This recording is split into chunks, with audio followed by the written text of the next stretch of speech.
Seed with good harvest, बीज अच्छी फसल के साथ। परमेश्वर में अगर आप बढ़ना चाहते हैं तो हमें देखते रहे, और यदि आप हमारे मिनिस्ट्री में बोलना चाहते हैं तो चेक डिस्क्रिप्शन बॉक्स। क्या आप सोच रहे हैं कि इस चैनल का नाम ऐसा क्यों है? आज हम जानेंगे इसके पीछे की बात और आखिर इस चैनल का उद्देश्य क्या है। और इसके साथ ही साथ हम जानेंगे कि एक विश्वासी के जीवन में बीज यानी वचन का क्या महत्व है। आए हम जाने इसके बारे में। सबसे पहले हम बीज के मतलब को समझेंगे, वर्ल्डली तौर पर और बिब्लिकल तौर पर। अगर हम सांसारिक तौर से देखें तो बीज का मतलब है वह दाना जिसमें पौधे बनने की शक्ति हो एवं अपने जैसे कई बीज बनाने की शक्ति हो। सरल भाषा में बोलने के लिए कोई दाना जैसे फल का बीज, अन्न का बीज या वीर्य या शुक्र। बीज की मुख्य विशेषता होती है कि विशेषता में बीज अच्छा होना चाहिए, यानी कि कटा फटा और बीज में कोई अन्य बीज मिश्रित ना हो। और इसके गुण होते हैं कि आप ध्यान से सुने, जिसके अंदर किसी भी अन्य बीज की मिलावट हो, कंकड़ पत्थर की मिलावट ना हो, आकार रंग एक जैसा हो, जमीन में जल्द मिलनसार हो। बीज के अंदर नमी की मात्रा सही होनी चाहिए ताकि अंकुरित हो सके। यदि नमी की मात्रा सही ना हो तो बीज के अंदर भ्रूण की मृत्यु हो जाएगी। ये वर्डली तौर पर बीज का मीनिंग है। अब हम जानेंगे बिब्लिकल तौर पर इसका मतलब। सबसे पहले बाइबल के अनुसार बीज परमेश्वर के वचन को कहा गया है। प्रभु यीशु ने बीजों की तुलना वचनों से की है एवं भूमि हमारे मन को कहा है।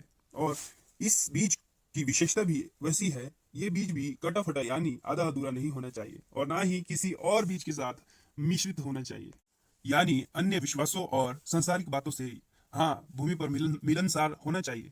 जैसे हम याकूब 3:17 पढ़ते हैं, पर जो ज्ञान ऊपर से आता है वह पहले तो पवित्र होता है, फिर मिलनसार, कोमल और मृदु भाव और दया और अच्छे फलों से लदा हुआ और पक्षपात और कपट रहित होता है। हाँ, हमारा जो वचन है या एक अगुए का जो वचन है, उसका वचन भी ना मिश्रित और ना ही किसी अन्य वचनों के साथ मिलावटी, पर हाँ भूमि पर मिलनसार होना चाहिए, यानी हमारे मन पर मिलनसार होना चाहिए। और सबसे महत्वपूर्ण बात, बीज के अंदर नमी होनी चाहिए। अब ये प्रश्न उठता है, नमी क्या दर्शाती है?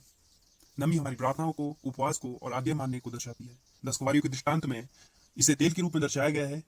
जल्द ही आप लोगों के बीच में 10 कुंवारियों का दृष्टांत भी लाया जाएगा। यदि हम अपने जीवन में प्रार्थनाओं, उपवास और आज्ञा के साथ वचन ग्रहण करें तो अवश्य ही बीज अंकुरित होगा और एक बहुत बड़ा पेड़ बनेगा।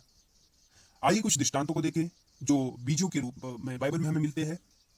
मुख्यतः ये दृष्टांत बीज बोने वाले का दृष्टांत, जंगली बीज का दृष्टांत और जल्द उगने वाले बीज का दृष्टांत, ये दृष्टांत बाइबल में मुख्य पाए जाते हैं। आप सभी ने ये दृष्टांत अपने झुंडों में अवश्य सुना और सिखाया होगा। क्या इसमें और भी कुछ रहस्य है? आइए हम देखते हैं। जब मैं इसे बहुत ही गौर से और पवित्र आत्मा की अगुवाई में पढ़ रहा था तो कुछ रहस्य मेरे सामने आए। तो आए मैं आपको समझाता हूँ। आप मत्ती 13:18 और मरकुस 4:13 और लूका 8:11 में इसे देख सकते हैं। तो सबसे पहले हमें इसको समझने के लिए कोड को समझना जरूरी है। तो कोड सबसे पहले हम देखेंगे कि बोने वाला कौन है, बीज क्या है, मार्ग क्या है और पक्षियां क्या है, पथरीली भूमि क्या है, सूर्य क्या है, झाड़ियां क्या है, अच्छी भूमि क्या है। और आज की कलीसिया में ये वचन किस प्रकार से काम करता है, इसे भी हम देखते हैं कि आज की कलीसिया में ये वचन किस प्रकार से हमारे लिए कारगर है। तो आए हम इसे देखें। सबसे पहले बोने वाला यहाँ पर यीशु मसीह था और आज के समय में एक अगुवा हो सकता है। बीज बीज परमेश्वर का वचन है। हाँ, ये सब की है, आप इससे दृष्टांत को समझ सकते हैं। उसके बाद मार्ग के किनारे वाला बीज। मार्ग के किनारे वाला बीज वे लोग हैं जो कलीसिया में दूर दूर रहते हैं या पीछे बैठते हैं या किसी भी काम से किनारा करना चाहते हैं। और पक्षी शैतान को दर्शाती है। और पथरीली भूमि कठोर मन के व्यक्ति को दर्शाती है। और गहरी मिट्टी धीरज और दृढ़ता को दर्शाती है। सूर्य कलेश और उपद्रव को दर्शाता है। झाड़ियां मुसीबत, संसारिक चिंता और धन का धोखा इत्यादि को दर्शाती है। और अच्छी भूमि जो 30%, 60% और 100% फल आती है। हाँ, 30% प्रार्थनाएं, 60% उपवास और 100% आज्ञा मानना, ये वही भूमि है जो अच्छे से फल लाती है। अब देखते हैं इनकी के साथ ये दृष्टांत हमें कैसे समझ आता है। अब हम इस की का उपयोग करते हैं और देखते हैं कैसा बनता है। एक अगुआ वचन सुनाने निकला। सुनाते समय कुछ वचन उनको सुनाए जो विश्वासियों में किनारे ही रहते हैं या पीछे रहते हैं। उन्होंने सुना, परंतु तुरंत आकर शैतान ने उनके मन से वचन चुरा लिया। वैसे ही जो वचन कठोर मन के व्यक्तियों को सुनाए, उन्होंने ग्रहण तो किया परंतु थामे या जड़ नहीं पकड़ पाए, जिस कारण कुछ समय वचन में चलने के कारण उन पर क्लेश और उपद्रव हुआ और तुरंत ठोकर खाई। जो दुखी और संसारिक चिंता के व्यक्ति को वचन सुनाया गया, वे संसारिक चिंता, लोभ, धन का धोखा इत्यादि इन सब ने उसे दबा दिया और निष्फल हो गए। कुछ वचन अच्छे मन वाले लोगों को सुनाए गए जिन्होंने सुना और ग्रहण किया और उस पर चले और उनको आशीष आनंद भी मिला किसी को 30%, किसी को 60% और किसी को 100%। 30 गुना, 60 गुना और 100 गुना कुछ ही लोग फल पाते हैं, क्योंकि आप देखते होंगे जहां आपने बीज छींटे होंगे उसके बीच खरपतवार भी अवश्य उगाएंगे। हाँ, अब हम दूसरा दृष्टांत देखते हैं, उगने वाले बीज का दृष्टांत। ये आपको मरकुस 4 अध्याय 26 आयत में मिल जाएगा। इस दृष्टांत को समझने के लिए हमें इसके पीछे के रहस्य को समझना होगा, कुछ शब्दों को यानी कुछ की को लेना होगा, ताकि हम पूरे दृष्टांत को समझ पाए। जैसे कि मनुष्य यानी कि यीशु मसीह और आज के समय में कोई अगुवा जो अपनी कलीसिया में वचन सुनाता हो, और बीज छींटे, वचन डाले। रात दिन, रात का समय इस दृष्टांत में वो समय दर्शाता है जिस समय परमेश्वर आपकी जिंदगी में सक्रिय नहीं हो।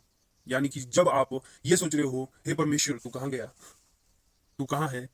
दिन का समय वो समय दर्शाता है जब परमेश्वर आपको लगे कि आपकी जिंदगी में सक्रिय हो। अंकुर और बाले, अंकुर तब निकल आता है जब एक बीज मरता है। तो यहाँ पर अंकुर दर्शाता है उस व्यक्ति को जिसने अपने पहले जीवन में मर के नया जीवन लिया हो, या जो ज्ञान से भर गया हो। दाना, दाना यहाँ पर उस व्यक्ति को दर्शाता है जो पूर्ण रूप से तैयार और विश्वास योग्य दास बन गया हो। आए अब हम इस दृष्टांत को देखें। परमेश्वर का राज्य ऐसा है जैसे कोई अगुआ मन पर वचन डाले और कुछ समय उसकी जिंदगी से निष्क्रिय हो जाए और वापस उसकी सुधि ले। वह वचन ऐसे बड़े कि वह अगुआ भी ना जाने परमेश्वर की बनाई हुई चीजें आप ही बढ़ती है। पहले मर के नया जीवन और फिर बढ़ना और फिर विश्वास योग्य दास बनना। हाँ, इस दृष्टांत का यही मतलब है। आए अब हम समझे कि आखिर ये दृष्टांत आज के समय में हमें क्या सिखाते हैं। वचनों का महत्व हमारे जीवन में बहुत आवश्यक है। जब वचनों की आवश्यकता प्रभु यीशु मसीह को पड़ सकती है तो हमें भी पड़ेगी। शैतान हमें भी भरमा सकता है। वचन परमेश्वर का शब्द है। वचन के द्वारा ही परमेश्वर ने सृष्टि बनाई। वचन में सामर्थ है। वचन के द्वारा किसी को आशीष तो किसी को श्राप मिल सकते हैं। यदि आप कहते हैं कि परमेश्वर पर मुझे विश्वास है और बाइबल ना पढ़ो, तो आप परीक्षा में पढ़ सकते हो, क्योंकि आप तो बाइबल को थोड़ा ही जानते हो, पर शैतान बाइबल को 2000 सालों से जानता है। इसलिए वो बाइबल पढ़ने से भटकाता है। बात रही सिर्फ विश्वास की, तो दुष्ट आत्मा भी विश्वास करती है। अंत में एक सवाल, आप कौन सा बीज है? हम आपके लिए हर वीडियो में आशीष वचन भी डालते हैं। डिस्क्रिप्शन बॉक्स आप चेक कर सकते हैं। सबको जय मसीह की।